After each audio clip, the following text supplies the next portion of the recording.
World peace, world peace, world peace.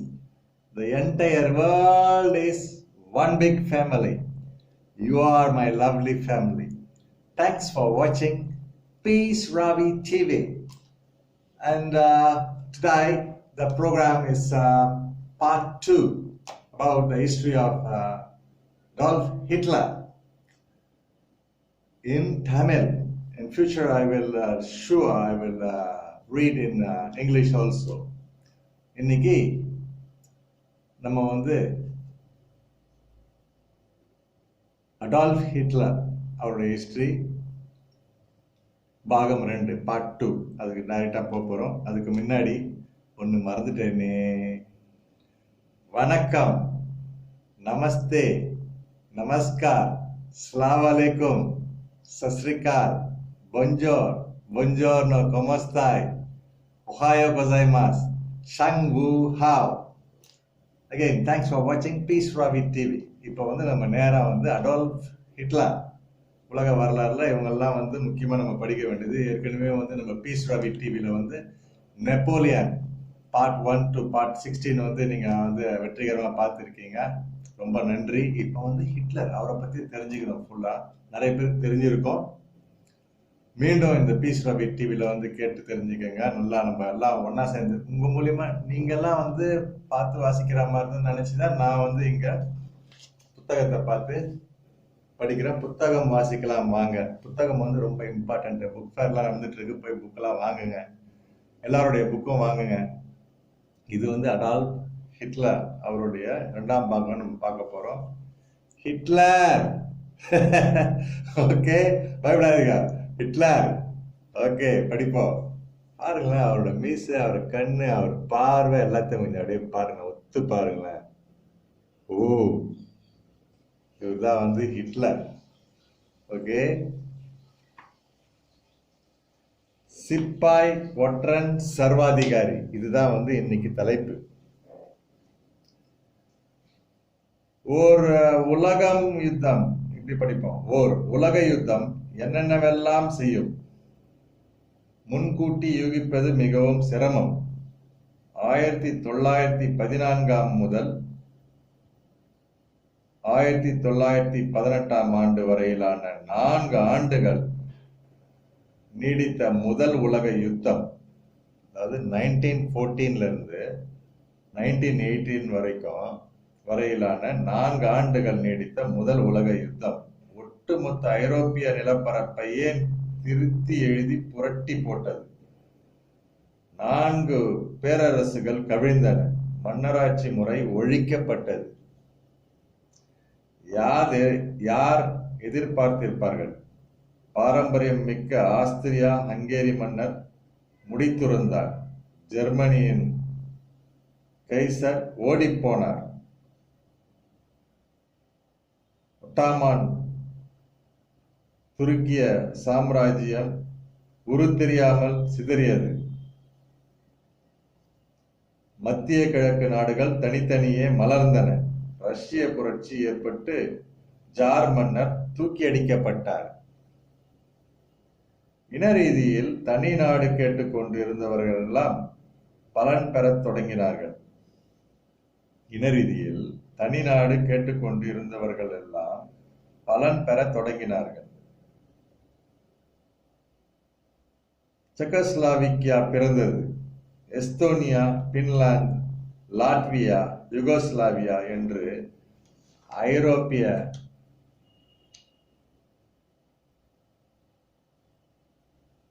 மூட்டையிலிருந்து நிறைய உருளைக்கிழங்குகள் உருண்டு ஓடின.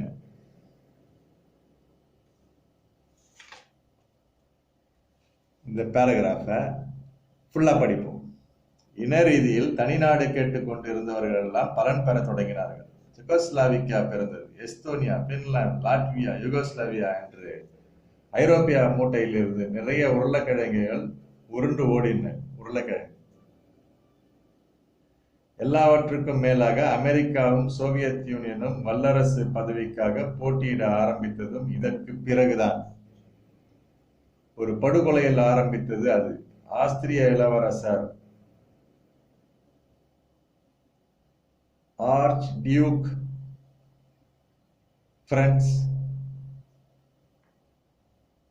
பெர்னாண்டின், அதாவது இங்கிலீஷ்ல ஆர்ச் டியூக் பிரான்ஸ் ஃபெர்டினாண்ட் படுகொலை.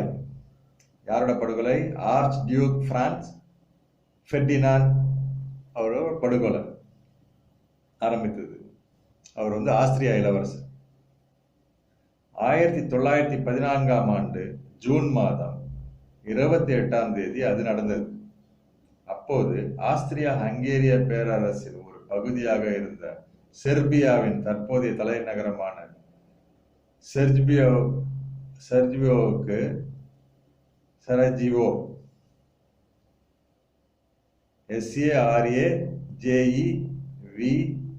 சராஜிவோ இளவரசர் தம் மனைவியுடன் வந்திருந்தார். இந்த பேராகிராஃபை ஃபுல்லா படிப்போம். 1914ஆம் ஆண்டு ஜூன் மாதம் 28ஆம் தேதி அது நடந்தது. அப்போது ஆஸ்திரியா ஹங்கேரிய பேரரசின் ஒரு பகுதியாக இருந்த செர்பியாவின் தலைநகரான சராஜிவோவுக்கு இளவரசர் தம் மனைவியுடன் வந்திருந்தார். அவர் எப்போது வருவார் என்று காத்திருந்த செர்பிய போராளி குழு ஒன்று இளவரசர் போன பாதையில் காத்திருந்து கொன்றுவிட்டது. வேற என்ன, செர்பிய விடுதலை. இளவரசரின் மரணம் எனவே ஆஸ்திரிய மன்னருக்கும் மற்றவர்களுக்கும் கோபம் தலைக்கேறியது. அது இளவரசரின் மரணம். எனவே ஆஸ்திரிய மன்னருக்கும் மற்றவர்களுக்கும் கோபம் தலைக்கேறியது. அடிக்கு அடி, ரத்தத்துக்கு ரத்தம் தான் நோக்கம் என்றாலும் ஒரு கண் துடைப்பாக செர்பிய பகுதிக்கு விசாரணை கமிஷன் ஒன்றை அனுப்பினார்கள். பின்னாலேயே படைகள் அனுப்பினார்கள். பிரச்சனை பெரிதானால் துணைக்கு ஜெர்மனி இருக்கிறது என்கிற நம்பிக்கை. ஆனால் பெரும்பாலான ஐரோப்பிய நாடுகளின் அன்றைய நாடு பிடிக்கிற வெறியின் விளைவாக ஒரு சாதாரண தாக்குதல் நடவடிக்கை உலக யுத்தமாக கனப்பரிமாணம் பெற்றுவிட்டது. ஆஸ்திரியா ஹங்கேரிய அரசுக்கு உதவிய ஜெர்மனி வந்தது, பல்கேரியா வந்தது, ஒட்டமான் துருக்கிய பேரரசு வந்தது. எதிர்ப்பக்கம் France, Russia, Britain, Italy, America என்ற மிகப்பெரிய தாதாக்கள் எழுந்து நின்றார்கள்.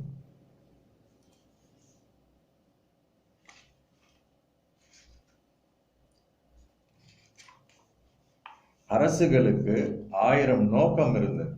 ஆனால் ஒரு சாதாரண சிப்பாயாக ஜெர்மனியின் பவேரிய ரெஜிமெண்டில் இடம்பெற்று முதலில் பிரான்சுக்கும் பிறகு பெல்ஜியத்துக்கும் சென்ற ஹிட்லருக்கு மனம் முழுவதும் சந்தோஷம் மட்டும்தான் இருந்தது. எத்தனை வருட கனவு! தந்தை நிலமான ஜெர்மனி பங்கு பெறும் யுத்தத்தில் நாமும் பங்கேற்க ஒரு சந்தர்ப்பம். அதுவும் எப்பேற்பட்ட வல்லரசுகளுடன் மோதுகிறோம். ஜெர்மனி ஜெயிக்க வேண்டும். சாத்தியமுள்ள முறை முன்னர் பல்வேறு சந்தர்ப்பங்களில் இழந்த அனைத்து பிராந்தியங்களையும் மீட்டெடுக்க வேண்டும். பிஸ்மார்க்கின் அகண்ட ஜெர்மனி மீண்டும் மலராமல் போய்விடுமா என்ன? கண்டிப்பாக அது நடக்கும், நடந்தே தீரும். மன்னர் கெய்சர் வில்லியம் மீது அவருக்கு நம்பிக்கை இருந்தது. ஜெர்மானிய தளபதிகள் மீது அளப்பரிய மரியாதை இருந்தது. போர் முனையில் ஹிட்லர் மிகவும் உற்சாகத்துடன் காணப்பட்டார். நேரம் காலம் பார்க்காமல் பணியாற்றினார். எளிய பணிதான். தகவல் தொடர்பு படைப்பிரிவின் தலைமை அலுவலகத்தில் இருந்து போர் முனைக்கும், அங்கிருந்து அலுவலகத்துக்கும் செய்திகளை கொண்டு சேர்க்கும் பணி. இந்த பயணத்தில் அவருக்கு ஒரு சமயம் குண்டடி கூடப்பட்டது. ஹிட்லருக்கு மிகவும் சந்தோஷமாகிவிட்டது. ஒரு இராணுவ வீரனுக்கு வேற என்ன வேண்டும்? குண்டு காயத்தை போல் சிறந்த விருது உண்டா? அடிபட்டு சிகிச்சை பெற்று மீண்டும் எழுந்து பணிக்கு வந்து விட்டார். மிக சில தினங்கள் தான்.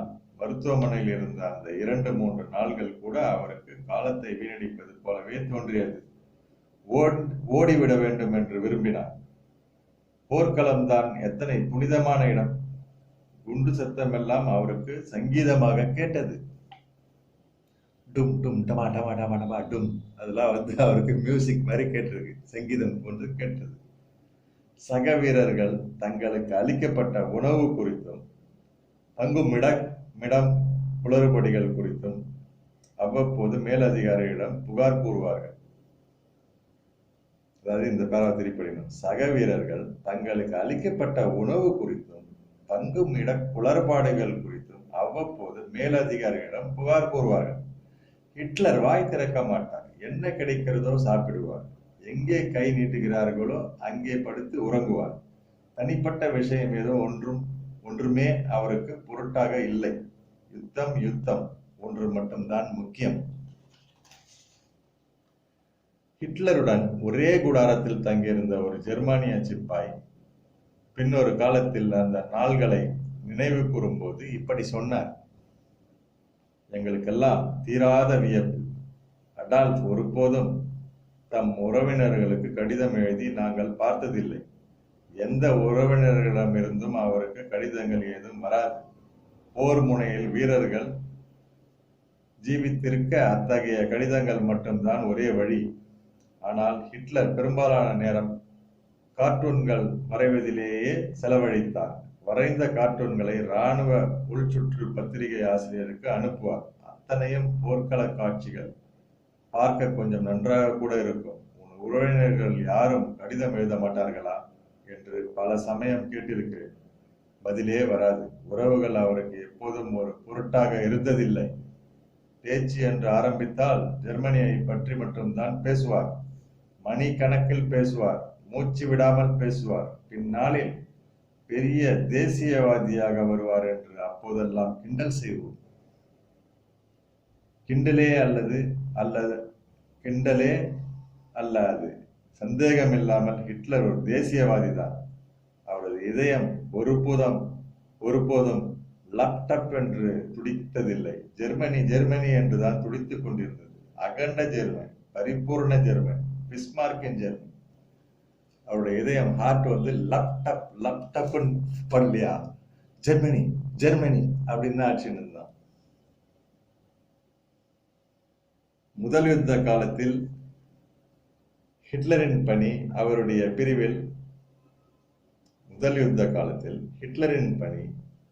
பிரிவில் வெகுவாக பாராட்டப்பட்டிருக்கிறது. நேர்மையான ஆர்வமுள்ள சிப்பாய். ஓரிரண்டு மெடல்களை கூட கொடுத்திருக்கிறார்கள். ஆனால் பதவி உயர்வு என்று ஏதும் தரப்படவில்லை. இதற்கு பல காரணங்கள் சொல்கிறார்கள். ஹிட்லரே அந்த படைப்பிரிவின் தலைமை அலுவலகத்தை விட்டு வெளியேற விரும்பவில்லை என்பது சொல்லப்பட்ட ஒரு காரணம். அவர் ஜெர்மனி குடியுரிமை பெறாதவர், ஆஸ்திரிய பிரஜை அல்லவா என்பது இன்னொரு காரணம். 1916 அக்டோபரில் ஹிட்லருக்கு காலில் குண்டு காயப்பட்டது.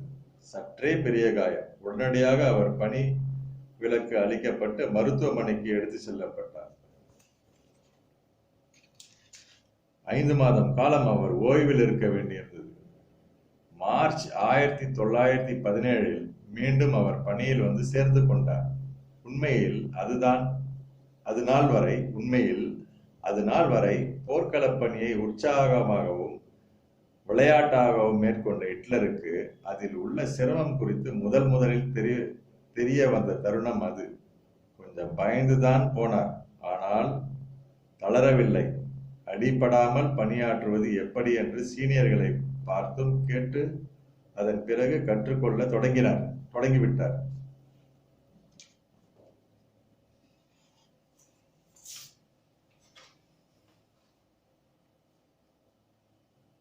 அடிபடாமல் பணியாற்றுவது எப்படி என்று சீனியர்களை பார்த்தும் கேட்டும் அதன் பின் கற்றுக்கொள்ள தொடங்கிவிட்டார். அடிபடாம எப்படி பார்த்துக்கிறது.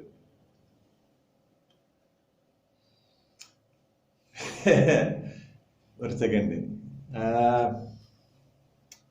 இங்க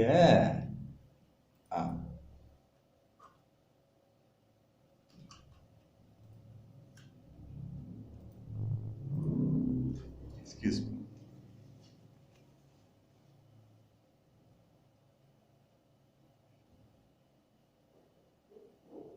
ஆனால் அக்டோபர் 15, 1918 அன்று அவர் எதிர்பாராத மிகப்பெரிய தாக்குதல் ஒன்றில் அகப்பட்டுக் கொண்டார். பிரிட்டன் படைகளின் விஷவாயு தாக்குதல். சட்டென்று ஹிட்லருக்கு கண் தெரியாமல் போய்விட்டது. வெள்ளை உலகம் இருண்டு கண்ணிலிருந்து நீரா ரத்தமா என்று தெரியாத திரவம் வழிய தொடங்கியது. கதி கலங்கி போனார் ஹிட்லர். ஒரு அடி கூட எடுத்து வைக்க முடியவில்லை. இனி ஒரு குருடனாகத்தான் வாழ்வை நடத்தியாக வேண்டுமோ என்கிற கவலையுடன் இராணுவ மருத்துவமனைக்கு போய் சேர்ந்தார். உண்மையில் அது குருடாகும் விஷவாயு அல்ல, தற்காலிகமாக பார்வையை பறிக்கக்கூடிய ரகத்தை சேர்ந்ததுதான். ஆனால் பக்க விளைவாக நரம்பு மண்டலத்தை அது தாக்கிவிட்டது. ஹிஸ்டீரியா எனப்படும் ஒருவித நரம்பு சம்பந்தமான நோய் அன்று முதல் ஹிட்லரை பற்றி கொண்டது. வாழ்நாள் முழுதும் உடன் இருந்தது. கோபம் வரும்போதெல்லாம் அவரது நரம்பு புடைக்கும், ரத்தம் கொப்பளிக்கும், உடலின் சகல பாகங்களும் தனித்தனியே நடுங்கும்.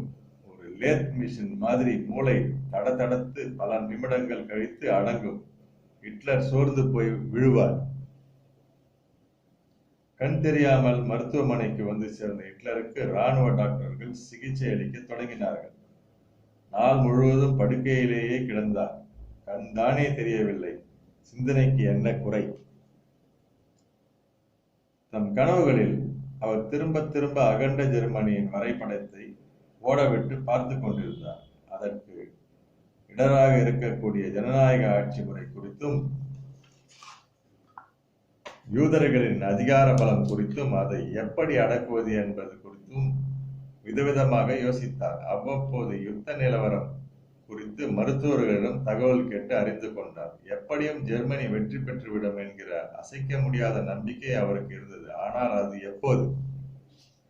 அதுதான் தெரியவில்லை. ஹிட்லரின் கவலையே அதுதான். 4 வருடங்களாக தொடர்ந்து கொண்டிருக்கிற யுத்தம், ஆங்காங்கே வெற்றிகள், ஆங்காங்கே தோல்விகள். பிரெஞ்சு, ஐரோப்பிய, ரஷ்ய எதிரிகளுக்கு இப்போது இன்னொரு துணைவன் கிடைத்திருக்கிறான். அமெரிக்கா அந்த பக்கம் ஆள்பலம் அதிகமாக இருக்கிறது. ஆனால் இந்த பக்கம்? அவரது கவலை விரைவில் அதிகரிக்கும்படியான செய்திகள் அப்போது வர ஆரம்பித்திருந்தன.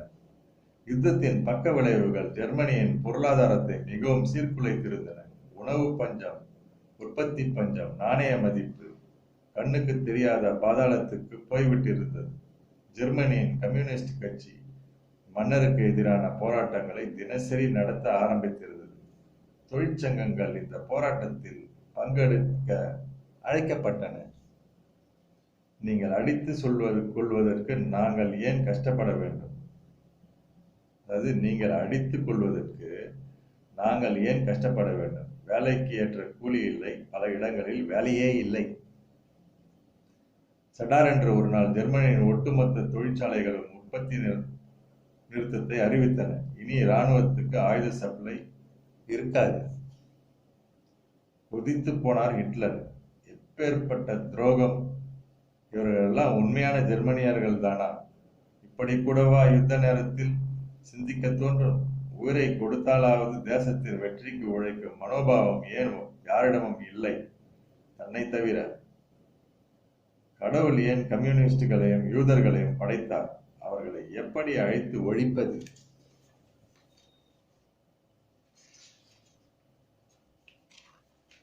ஹிட்லரின் எண்ணம் இப்படித்தான் போனது. வேலை நிறுத்த யோசனையை அளித்தவர்கள் யூதர்கள். பின்னணியில் இருந்து ஊக்குவித்தவர்களும் அவர்கள்தான். செயல்படுத்தியவர்கள் கம்யூனிஸ்டுகள். அப்பாவி மக்களுக்கு என்ன தெரியும்? வேலை நிறுத்தம் செய்தால் சம்பளம் கிடைக்கும் என்கிற ஆபத்தான கனவில் செய்திருக்கிறார்கள். அதாவது வேலை நிறுத்தம் செய்தால் சம்பளம் கிடைக்கும் என்கிற அபத்தமான கனவில் செய்திருக்கிறார்கள். ஆனால் ஜெர்மனியின்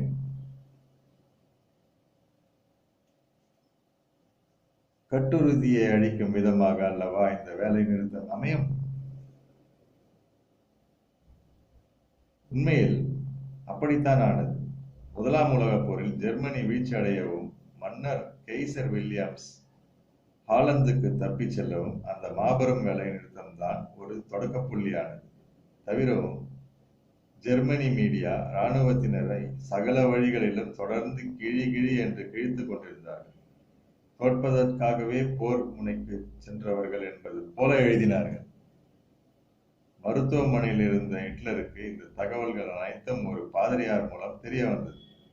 வாராந்திர பிரார்த்தனைக்காக வரும் பாதிரியார். ஆம், ஜெர்மனி விழுந்து விட்டது. இனி மன்னர் குடும்பத்தினர் ஆளப்போவதில்லை. ஜனநாயகம் என்று ஏதோ ஒன்று வந்திருக்கிறது. குடியரசு என்கிறார்கள். எப்படியும் நல்லது நடக்கும் என்றுதான் பேசிக் கொள்கிறார்கள். ஆனால் யுத்தத்தின் விளைவாக தேசம் நிறைய பொருளாதார சுமைகளை தாங்க வேண்டியிருக்கும் என்கிறார்கள். அது என்ன மாதிரியான சுமை, எத்தனை காலம் தாங்க வேண்டும் தெரியவில்லை. கதறிவிட்டார் ஹிட்லர். என் தாய் இறந்த போது அவருடைய சமாதியின் முன் நின்று கதறினேன். அதன் பிறகு இந்த சந்தர்ப்பத்தில் தான் மீண்டும் என்னை கட்டுப்படுத்த முடியாத ஆகிவிட்டது என்று இது குறித்து தன் சுயசரிதையில் எழுதுகிறார். 20 லட்சம் பேரின் மரணத்துக்கு பிறகு யுத்தத்தில் ஜெர்மனி தோற்றது என்கிற உண்மையை ஹிட்லர் ஜீரணிக்க வெகு காலமானது. ஒரு வழியாக அவர் மீண்ட போது தோல்விக்கு அவர் அளவில் ஒரு காரணத்தை கண்டுபிடித்து இருந்தார். ஒரு வழியாக அவர் மீண்ட போது தோல்விக்கு அவர் அளவில் ஒரு காரணத்தை கண்டுபிடித்திருந்தார். ஜெர்மானிய மன்னர் கெய்சரின் கம்யூனிஸ்ட் தோழமை உணர்வுதான் காரணம். ஒரு பக்கம் மன்னருடன் நட்பு பாராட்டி இன்னொரு பக்கம் முதுகில் கத்தியை சொருகிவிட்டார்கள் என்று ஹிட்லர் இது குறித்து எழுதியிருக்கிறார். ஆகவே அவர் தம் பார்வையை திரும்ப பெற்றுக்கொண்டு மருத்துவமனையிலிருந்து விடை பெற்ற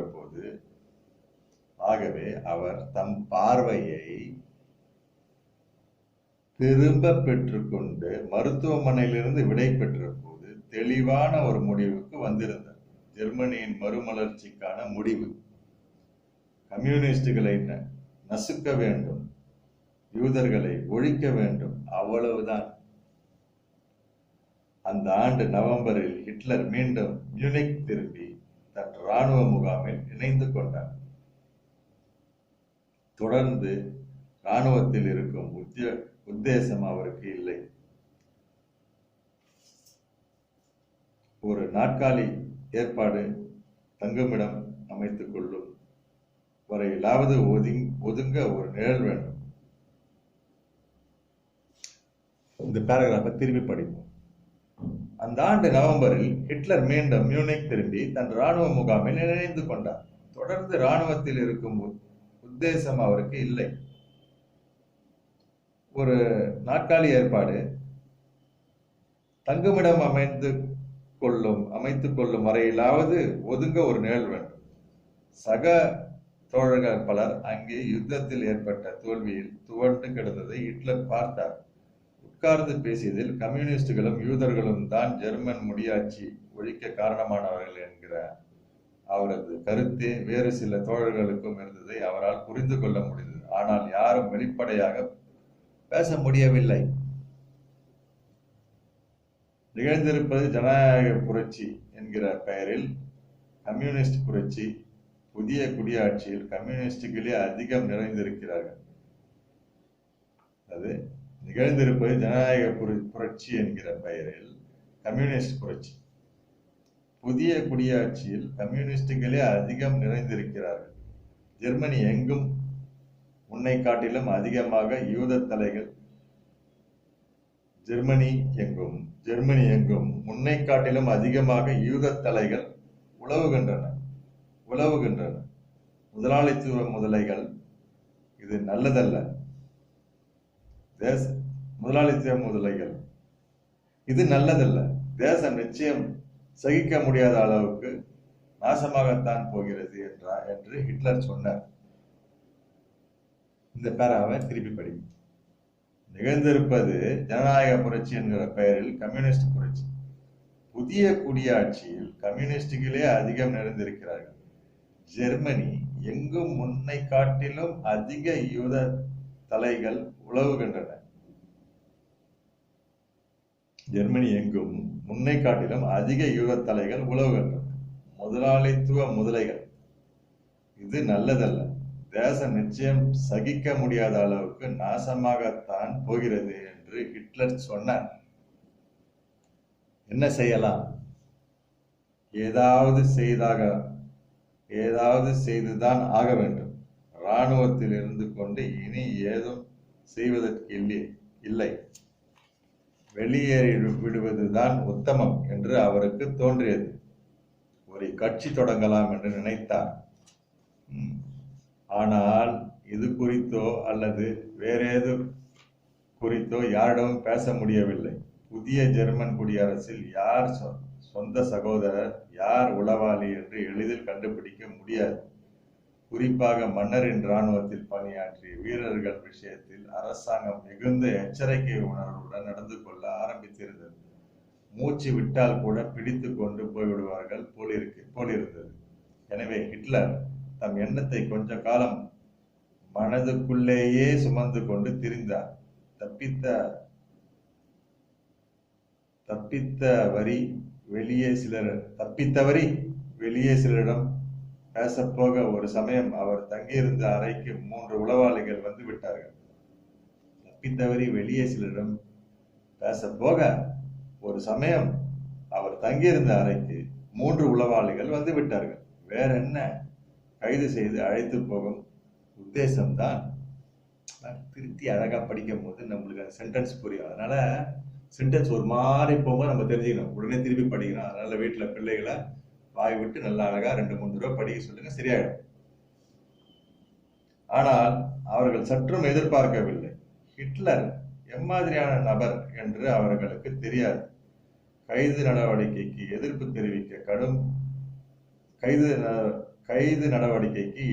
தெரிவிக்க கூடும் என்று எதிர்பார்த்தார்கள். ஆனால் துப்பாக்கி எடுத்து நீட்டுவார் என்று நினைத்து பார்த்திருக்கவில்லை. போய்விட்டார்கள். ஹிட்லர் தீர்மானமே செய்துவிட்டார். அரசியல் தான், அது ஒன்றுதான் தன் வழியாக இருக்க முடியும். அவர் அப்போது இருந்த இராணுவ பிரிவிலேயே புதிதாக ஒரு உத்தியோகம் அமைந்தது என்று சொல்ல வேண்டும். ஹிட்லருக்கு மிகவும் பிடித்தமான பணி இராணுவ வீரர்களுக்கு அரசியல் சொல்லித் தருகிற பணி. அது அவசியம் என்று அந்த பிரிவின் அதிகாரிகள் கருதினார்கள். ஏனெனில் குடியரசு சித்தாந்தம் ஜெர்மனிக்கு புதிது. அவர்கள் மாட்சிமை பொருந்திய மகாராஜாவின் நிழல்களில் வாழ்ந்தவர்கள். ஆட்சி மாறியது போலவே சட்டங்கள் மாறியிருக்கின்றன, நடைமுறைகள் மாறியிருக்கின்றன. ஐரோப்பாவே மெல்ல மெல்ல தன் முகத்தை மாற்றிக்கொண்டிருந்த காலம் அது. எனவே இராணுவ வீரர்கள் சற்றே அரசியல் அறிந்திருப்பது நல்லது என்று நினைத்திருக்க கூடும். சுவாரஸ்யமாக பேசுவதிலும் எதையும் தெளிவாக தீர்மானமாக பேசுவதிலும் ஹிட்லருக்கு இயல்பாகவே இருந்த தேர்ச்சியும் அவருடைய அரசியல் ஆர்வமும் கொஞ்சம் ஞானமும் கூட அவருக்கு இந்த வாய்ப்பை தேடி அளித்திருக்கலாம். ஹிட்லர் சந்தோஷமாகவே பிரசங்கங்கள் நிகழ்த்த ஆரம்பித்தார். ஹிட்லர் சந்தோஷமாகவே பிரசங்கங்கள் நிகழ்த்த ஆரம்பித்தார். தனக்கு தெரிந்த அரசியல், தனக்கு தெரிந்த ஜெர்மனி, தனக்கு தெரிந்த ஜெர்மானியர்கள் ஏன் தாழ்ந்து போய்விட்டார்கள்? யார் காரணம்? எப்படி கம்யூனிஸ்டுகள் மேல்மட்டத்து தொடர்புகளை வளர்த்து கொண்டு அதிகார பலத்தின் அங்கமாகிவிட்டார்கள்? கம்யூனிசம் ஒரு விஷ வித்து. அதில் ஹிட்லருக்கு சந்தேகமே இல்லை. நசுக்கியே தீர வேண்டும். ஜனநாயகம், சமதர்மம் என்கிற பெயர்களை எல்லாம் தாராளமாக உச்சரித்துக் கொண்டு அவர்கள் உட்கார்ந்து சாப்பிடுகிறார்கள். உங்கள் கண்ணில் இதெல்லாம் படவில்லையா? ஹிட்லர் ஆக்ரோஷமாக பேசுவார், உதடு துடிக்க பேசுவார், மூக்கு சிவக்க பேசுவார். ஒரு இடத்தில் ஓரிடத்தில் கால் பாவாமல் அங்கும் இங்கும் இருந்தபடி பேசுவார். உணர்ச்சியின் வசத்தில் சிக்குண்டு குரல் உயர்த்துவார், அழுவார், கதறுவார், மீண்டும் புன்னகை செய்வார். அழுவார், கத்துவார், மீண்டும் புன்னகை செய்வார். இதுதான் ஹிட்லர். கண்ணு எல்லாம் சிவக்க, மூக்கெல்லாம் சிவந்து போயிடுமா, உதடெல்லாம் அப்படியே தகடன்னு பிடிக்குமா, கால் அங்க எங்கேயும் போகுமா, கத்துன்னு பேசுவாராம், அப்புறமா கதறுவாராம், அப்புறமா அழுவாராம், அப்புறமா சிரிப்பாளர் தான் ஹிட்லர். ஒரு விஷயம், இவை எதுவும் நடிப்பல்ல, உண்மையிலேயே அவர் அப்படித்தான் இருந்தார். பாருங்க, உணர்ச்சிகளின் கலவையாக, உணர்ச்சிகளின் பெரும் புயலாக, உணர்ச்சிகளின் ஆக்ரோஷ சூறாவளியாக தான் நம்புகிற விஷயத்தை அதிகபட்ச ஆர்வமுடன் அவர் விவரித்துக் கொண்டே போனார். மணிக்கணக்கில் பேசுவார், அலுப்பு இருக்காது, களைப்பு தெரியாது. இடையே ஒரு வாய் தண்ணீர் கூட குடிக்காமல் 3 மணி நேரம் பேசக்கூடியவர் ஹிட்லர். தண்ணி கூட சொல்லும் போதுதான் எனக்கு கொஞ்சம் தண்ணி குடிக்கணும் போல இருக்கு. இல்ல தண்ணி நானா புதுசு வச்சிருக்கிறேன், ஒரு சிப்பு தண்ணி வச்சுக்கலாம்.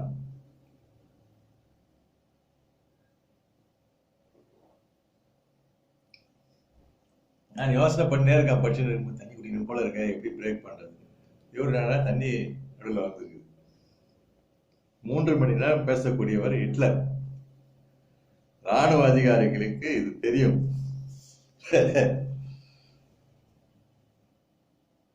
ஒரு வகையில் அவர்கள் புதிய அரசாங்கத்தின் மீது கொண்ட எச்சரிக்கை உணர்வின் பிரதிபலிப்பாகத்தான் இதனை செய்தார்கள். ஒரு அவசியம், ஒரு சந்தர்ப்பம் நேரும் போது இராணுவத்தினர் வீணடித்து விடக்கூடாது. இந்த குடியரசு சித்தாந்தம் எல்லாம் ஜெர்மனியின் உடம்புக்கு ஆகாது, ஏதாவது செய்தாக வேண்டும். அதற்கான முதல் படிதான் இது.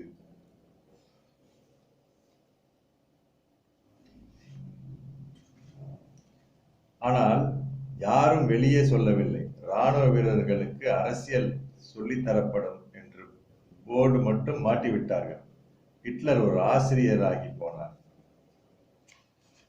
மிக குறுகிய காலத்தில் ஹிட்லர் பணியாற்றிய அந்த பிரிவில் பல பேர் புதிய அரசுக்கு எதிரான அதிருப்தியை மெல்ல மெல்ல வெளிக்காட்ட ஆரம்பித்தார்கள். ஹிட்லரின் பிரசங்கங்கள் ஒரு காரணம், ஹிட்லரை போலவே பேசிய வேறு சிலரின் பாதிப்புகளும் காரணம்.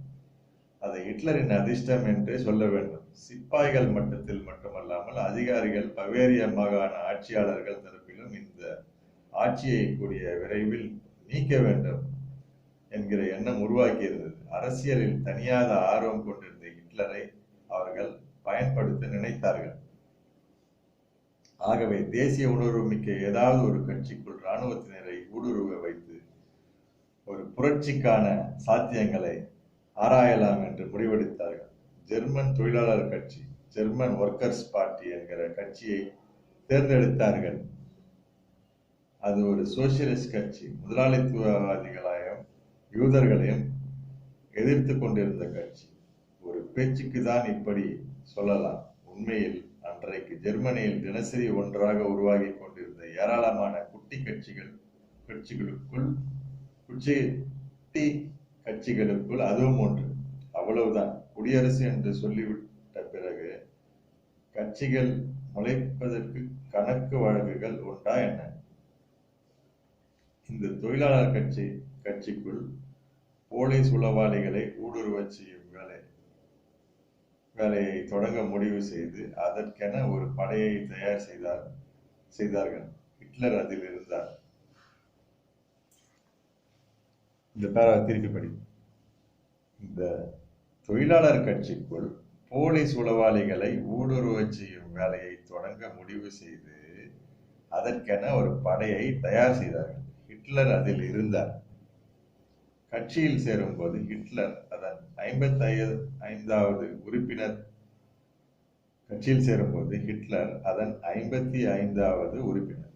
ஆனால் வெறும் 55வது உறுப்பினர் என்று வெளியே சொல்லிக் கொண்டால் சிறிய கட்சி என்று யாரும் மதிக்க மாட்டார்கள்.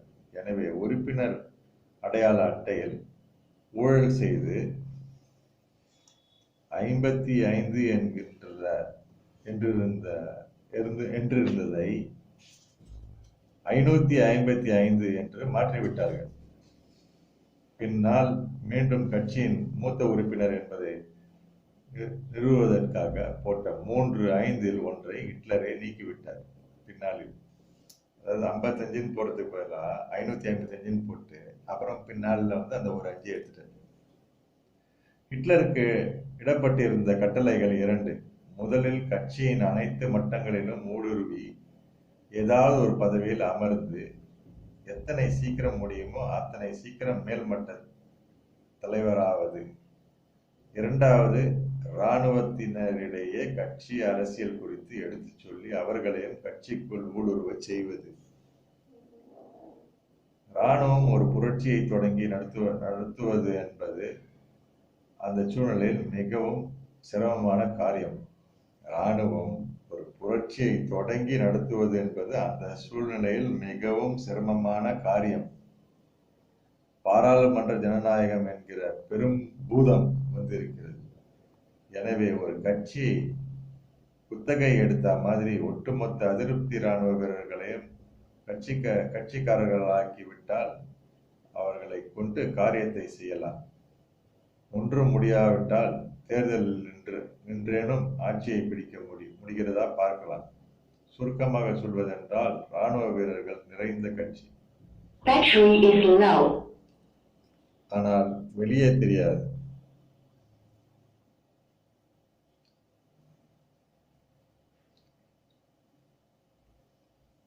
நிறைய உறுப்பினர்கள் உள்ள புதிய கட்சி என்றே தெரியும்.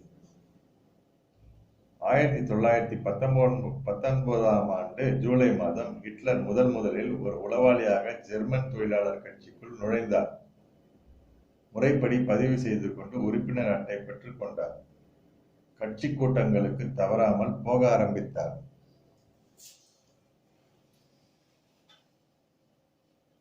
கட்சியின் நிறுவனரான ஆண்டன் ட்ரெக்ஸ்டர் ஹிட்லரை மிகவும் கவர்ந்தார். என்ன பேச்சு பேசுகிறார்! தன் மனதில் இருக்கும் யூத எதிர்ப்புணர்வை அப்படியே பிரதிபலிக்கிறார். தவிரவும் மிகப்பெரிய படிப்பாளி என்றும் சிந்தனவாதி என்றும் தேசம் முழுவதும் அறியப்பட்டவர். எனில் தான் சிந்திக்கிற பாதையும் சரி என்றுதானே அர்த்தம். இந்த பேராகிராஃபை திருப்படிப்போம். கட்சியின் நிறுவனரான ஆண்டன் ட்ரெக்ஸ்டர் ஹிட்லரை மிகவும் கவர்ந்தார். என்ன பேச்சு பேசுகிறார்! தன் மனதில் இருக்கும் யூத எதிர்ப்புணர்வை அப்படியே பிரதிபலிக்கிறார். தவிரவும் மிகப்பெரிய படிப்பாளி என்றும் சிந்தனைவாதி என்றும் தேசம் முழுவதும் அறியப்பட்டவர். எனில் தான் சிந்திக்கிற பாதையும் சரி என்றுதானே அர்த்தம். ட்ரெக்ஸ்லர் அந்நாளில் கிட்டத்தட்ட ஹிட்லரை போலவே சிந்தித்த ஒரு ஜெர்மன் தேசியவாதி. அவருக்கும் யூதர்களை பிடிக்காது, அவருக்கும் கம்யூனிஸ்டுகளை பிடிக்காது, முதலாளித்துவவாதிகளையும் பிடிக்காது. யூதர்கள் இல்லாத ஜெர்மனி என்னும் சிந்தனையை முதலில் ஹிட்லருக்கு அழுத்தம் திருத்தமாக பதிய வைத்தவர் என்று இவரை சொல்லலாம். யூதர்கள்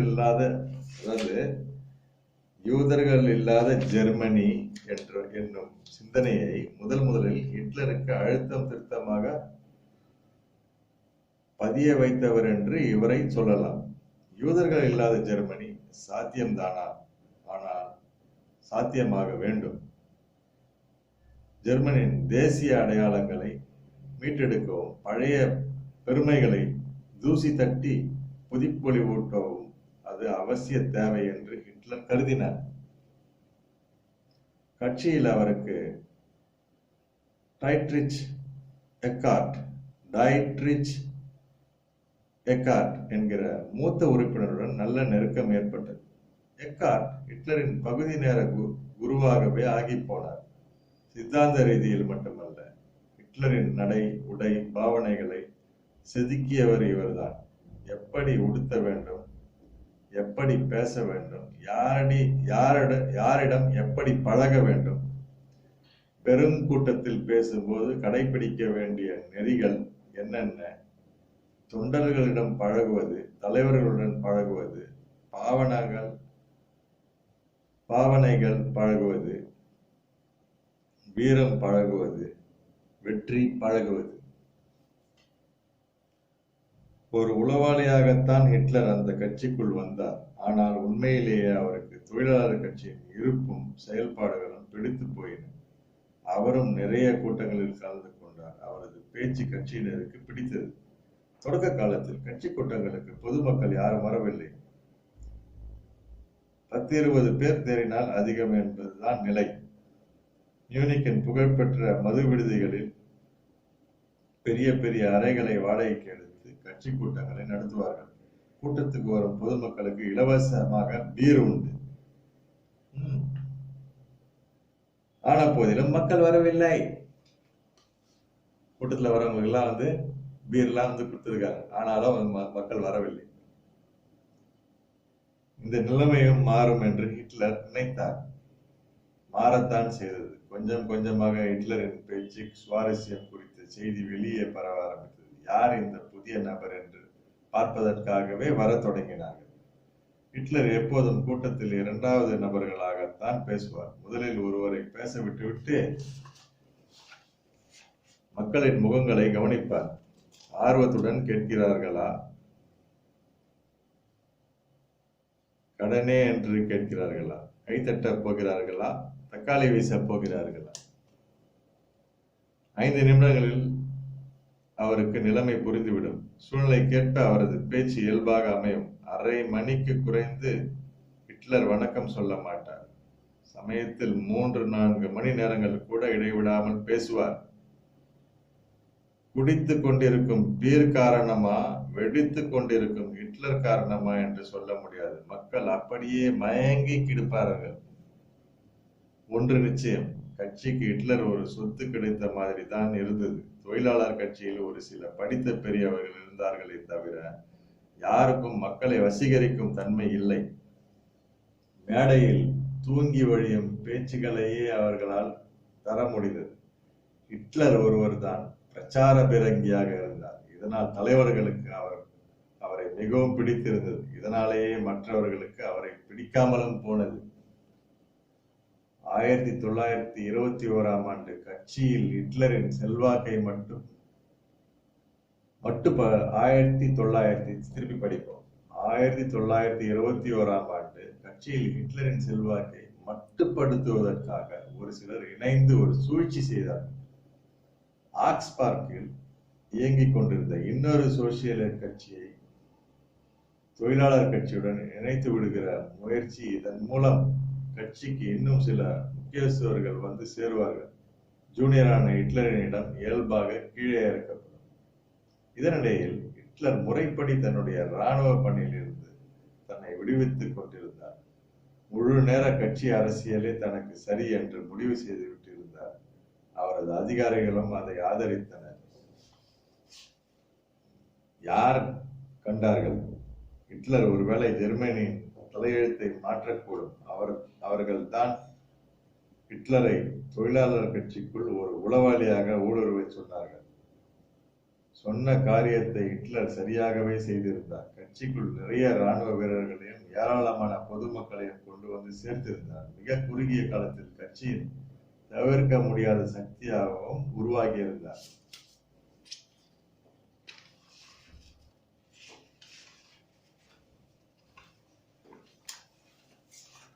இல்ல சாப்டர் சோ கட் பண்ணாம அப்படியே பார்ப்போம். பசுமை தோன்றியதும் அதனால்தான். ஆனால் ஹிட்லருக்கு இந்த விஷயம் முன்பே தெரிந்திருக்கவில்லை. பெரும்பாலும் அவர் பிரச்சார கூட்டங்களில் இருந்தார். ஒரு நாளில் 2-3 பொதுக்கூட்டங்களில் கூட அவர் பேசுவார். கால்நடையாகவே கூட்டங்களுக்கு செல்வார். காரிலும் போவார். சமயத்தில் விமானத்திலும் போவார். இடத்துக்கேற்ப நடந்து கொள்வார். மக்களுக்கேற்ப பேசுவார். படித்தவர்கள் மத்தியில் அவருடைய பேச்சு ஒரு மாதிரி இருக்கும். பாமர தொழிலாளர்கள் மத்தியில் வேறு மாதிரி இருக்கும். ஆனால் அடிப்படை ஒன்றுதான். யூதர்கள் ஒழிய வேண்டும். கம்யூனிஸ்டுகளை துரத்த வேண்டும்.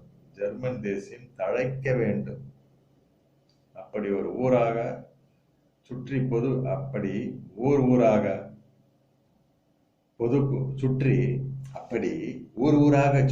பொதுக்கூட்டங்களில் கலந்து கொண்டிருந்த நேரத்தில் தான் மியூனிக் தலைமையகத்தில் இந்த இணைப்பு நடவடிக்கை முன்னெடுக்கப்பட்டது. ஹிட்லரின் எதிரிகள் மிக கவனமாக கட்சியின் மேல்மட்டத்தில் இது குறித்து விளக்கி பேசினார்கள். இணைப்பு ஏன் அவசியம்?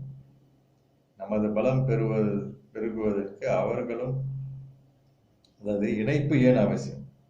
நமது பலம் பெருகுவதற்கு அவர்களும் வாதிகள், நம்மை போன்ற கொள்கைகள் உடையவர்கள். ஆனால் ஆள்பலம் படைபலம் கிடையாது. சிறிய கட்சி, ஆனால் படித்தவர்கள் அதிகம் இருக்கிறார்கள். சில பண்டிதர்களும் பெரிய மனிதர்களும் கூட அது நமது கட்சிக்கு கண்டிப்பாக நல்லது செய்யும். இந்த பேரா கொஞ்சம் டிஃப்ரெண்டா படிக்கிற மாதிரி இருக்கு, அதனால திருப்பி நம்ம படிச்சிருக்கோம். அப்படி ஊராக சுற்றி பொதுக்கூட்டங்களில் கலந்து கொண்டிருந்த நேரத்தில் தான் மியூனிக் தலைமையகத்தில் இந்த இணைப்பு நடவடிக்கை எடுக்கப்பட்டது. ஹிட்லரின் எதிரிகள் மிக கவனமாக கட்சியின் மேல் மட்டத்தில் இது குறித்து விளக்கி பேசினார்கள். இணைப்பு ஏன் அவசியம்? நமது பலம் பெறுவதற்கு அவர்களும் வாதிகள், நம்மை போன்ற கொள்கைகள் உடையவர்கள். ஆனால் ஆள்பலம் படைபலம் கிடையாது. சிறிய கட்சி, ஆனால் படித்தவர்கள் அதிகம் இருக்கிறார்கள். சில பண்டிதர்களும் பெரிய மனிதர்களும் கூட அது நமது கட்சிக்கு கண்டிப்பாக நல்லது செய்யும். கட்சி வளர்ச்சி என்று பார்க்கிற போது இரண்டு கட்சிகள் இணைவது எப்போதும் என் நாட்டு சூழலுக்கும் பொருத்தமானது. அதாவது கட்சி வளர்ச்சி என்று பார்க்கிற போது இரண்டு கட்சிகள் இணைவது எப்போதும் என் நாட்டு சூழலுக்கும் பொருத்தமானது. ஆகவே தொழிலாளர் கட்சி மேலிடமும் மேற்படி இணைப்புக்கு சம்மதம் சொன்னது. விஷயம் ஹிட்லரின் காதுகளுக்கு போனது. அவருக்கு தம் நண்பர்களின் சூழ்ச்சி புரிந்தது. ஹிட்லர் புன்னகை செய்தார். உடனே மியூனிச்சுக்கு விரைந்தார்.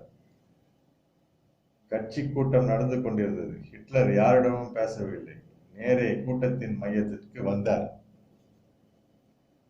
தலைவர் அவர்களே, நான் கேள்விப்பட்டது உண்மையா?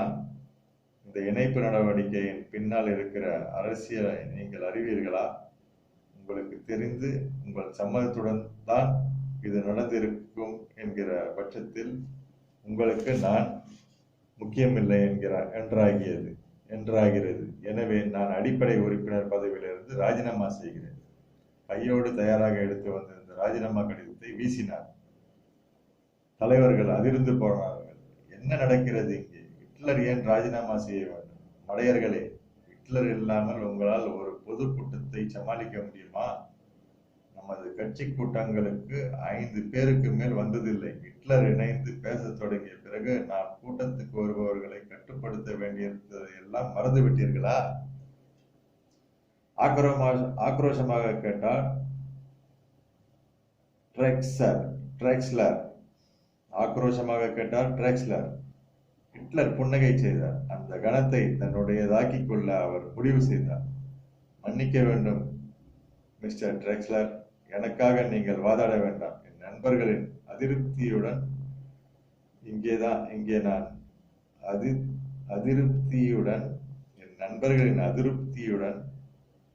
நான் பணியாற்ற விரும்பவில்லை. அப்படி நான் இருந்துதான் தீர வேண்டும் என்று நீங்கள் விரும்புவீர்களானால், அதாவது இப்படி படிக்கலாம். மன்னிக்க வேண்டும் மிஸ்டர் ட்ரெக்ஸ்லர், எனக்காக நீங்கள் வாதாட வேண்டாம். என் நண்பர்களின் அதிருப்தியுடன் இங்கே நான் பணியாற்ற விரும்பவில்லை. அப்படி நான் இருந்துதான் தீர வேண்டும் என்று நீங்கள் விரும்புவீர்களானால் அப்படின்றார். அவர் முடிக்கவில்லை. விழிகள் அனைத்தும் அவரையே உற்று நோக்கின. ஹிட்லர் சற்றே தொண்டையை கனைத்து கொண்டார். வேறு வழி இல்லை.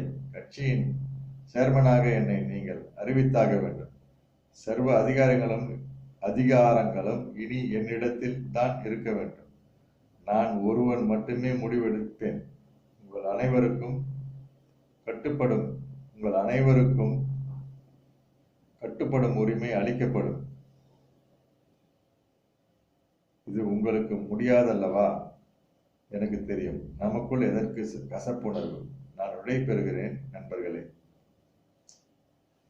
அது எப்படி சொல்றாருன்னா, வேறு வழி இல்லை. கட்சியின் சேர்மனாக என்னை நீங்கள் அறிவித்தாக வேண்டும். சர்வ அதிகாரங்களும் இனி என்னிடத்தில் தான் இருக்க வேண்டும். நான் ஒருவன் மட்டுமே முடிவெடுப்பேன். உங்கள் அனைவருக்கும் கட்டுப்படும் உரிமை அளிக்கப்படும். இது உங்களுக்கு முடியாதல்லவா? எனக்கு தெரியும். நமக்குள் எதற்கு கசப்புணர்வு? நான் விடைபெறுகிறேன் நண்பர்களே. ஹிட்லர் திரும்பி 2 அடி எடுத்து வைத்தார். ஹிட்லர் திரும்பி 2 அடி எடுத்து வைத்தார். ஓ, போகாதீர்கள், இருங்கள், இருங்கள். நீங்கள் சொல்வதை கேட்கிறேன். இதோ இப்போதே சட்ட திருத்தம் செய்யப்படும். இனி கட்சியின் சேர்மன் நீங்கள் தான். நான் பதவி விலகுகிறேன்.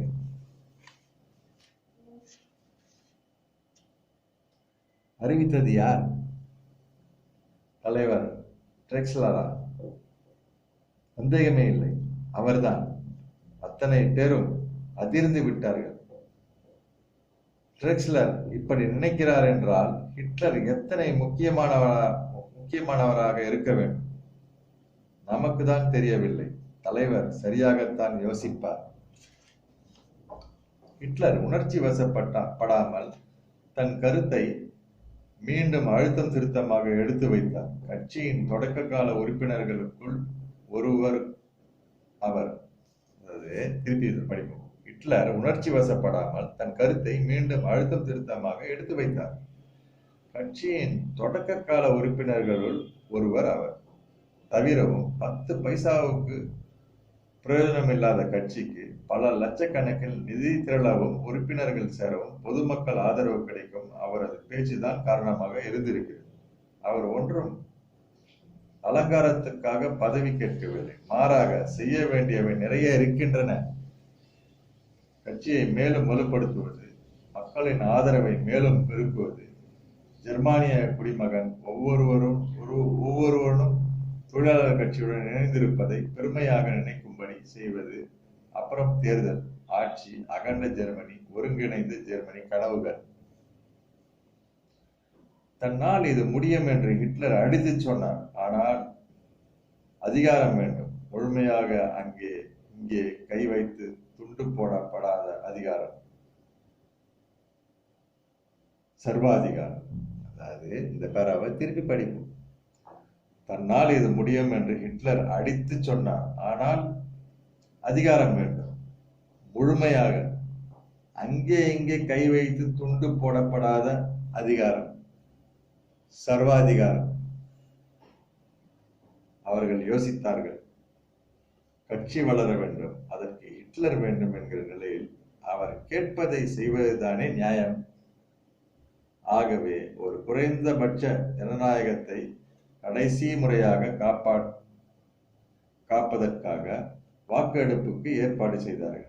செயற்குழுவில் இருந்த 544 பேரில் 543 பேர் அவருக்கு ஆதரவாக வாக்களித்தார்கள். ஒரே ஒரு எதிரி.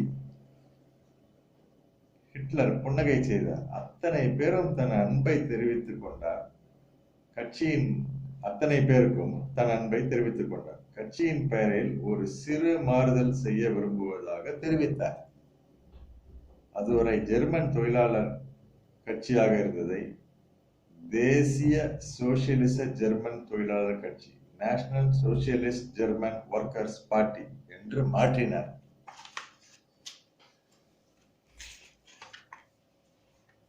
இது வரைக்கும் நம்ம அடால்ஃப் ஹிட்லரோட ஹிஸ்டரி செகண்ட் பார்ட் பார்த்துருக்கோம்.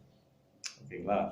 இந்த செகண்ட் பார்ட்ல என்ன தலைப்பில் பார்த்தோம்னா, சிப்பாய் ஒற்றன் சர்வாதிகாரி என்ற தலைப்பில் நம்ம இன்னைக்கு 2வது பாட்டை பார்த்துருக்கோம். அடுத்த எபிசோட்ல நம்ம 3வது பாட்டை பார்க்க போறோம். தவறாமல் பாருங்க. முதல் பாட்டை பார்த்துட்டு 2வது பாட்டு பாருங்க. அப்புறமா இனிமேல் வரப்போற பாகத்தெல்லாம் பாருங்க. ரொம்ப சந்தோஷமா இருக்கு உங்ககிட்ட வரலாறை பற்றி எல்லாம் பேசுறது, வரலாற்று புத்தகத்தெல்லாம் எடுத்து வாசிக்கிறது ரொம்ப எனக்கு பெருமையா இருக்கு. எனக்கும் கொஞ்சம் உச்சரிப்புகள்லாம் இன்னும் நல்லா வர ஆரம்பிக்குது. ஏன்னா ரொம்ப நாள் ஆச்சு இந்த மாதிரி தமிழ் புக்கெல்லாம் படிச்சு. திடீர்னு எடுத்து உங்களுக்காக இந்த மாதிரி திடீர்னு தான் இந்த சிந்தனை வந்தது. அப்படியே நான் செயல்ல காட்டுறேன். தோணல்ல அப்படியே வச்சுக்கல, நானும் இந்த ஆக்ஷன்ல காட்டுறேன். ஸோ உங்களுக்கும் நான் சொல்றேன், நிறைய அற்புதமான சிந்தனைகள்லாம் உங்களுக்குலாம் வரும். நல்ல நல்ல சிந்தனைகள்லாம் வரும். வியாபாரமும் சரி, எதா இருந்தாலும் சரி, உங்களுக்கு நிறைய நல்ல நல்ல சிந்தனைகள்லாம் வரும். அப்படியே செஞ்சுட்டு அப்படியே விட்டுறாதீங்க. அதை வந்து ஆக்ஷனில் ட்ரை பண்ணுங்க, அதாவது முயற்சி பண்ணுங்க. அதில் வந்து ஏதாவது கொஞ்சம் நடக்கும். ஜீரோன்ற மாதிரிலாம் இருக்காது. Try try try, always try try the best, then you will achieve your goal. ஓகேங்களா? இது அப்படிதான் நடந்துட்டு இருக்குது சரிக்கா. பீஸ் ரவி டிவியா பார்த்தீங்கன்னா அப்படியே மொல்லமாக ஆரம்பிச்சு இப்போ வந்து 502வது வீடியோன்னு நினைக்கிறேன். 500 வீடியோ, அரை செஞ்சுரி அடிச்சாச்சு. அரை செஞ்சுரியா, 5 செஞ்சுரி அடிச்சுட்டோம் இதுல பீஸ் ரவி டிவியில் வீடியோ. அதான் 500 வீடியோ தாண்டியாச்சு. ரொம்ப சந்தோஷமா இருக்கு. என்னாலேயே வந்து நம்ப முடியல, ஆனால் நம்பிதான் ஆகணும். இதெல்லாம் நீங்க வந்து எனக்கு வந்து ஒரு உற்சாகம் மூட்டினதுனால தான், என்கரேஜ் பண்ணதுனால தான் என்னால் இது சாத்தியமே ஆச்சதை தவிர நானே இதை பண்ணிடல. ஓகேங்க, நீங்கள் தான் இதெல்லாம் பண்ணுறீங்க. ஸோ தவறாமல் பீஸ் ரவி டிவியை வாட்ச் பண்ணுங்கள். புது புது ப்ரோக்ராம்லாம் வந்து எனக்கு தோன்றதெல்லாம் போடுவேன். என்னுடைய தோணல் வந்து உங்களோட தோணல். தேங்க்ஸ் ஃபார் வாட்சிங் peace Ravi TV. Please say 3 times world peace. World peace ஒரு 3 தடவை சொல்லுங்கள். World peace, world peace, world peace. The entire world is one big family. You are my lovely family. Please enjoy life. Relax.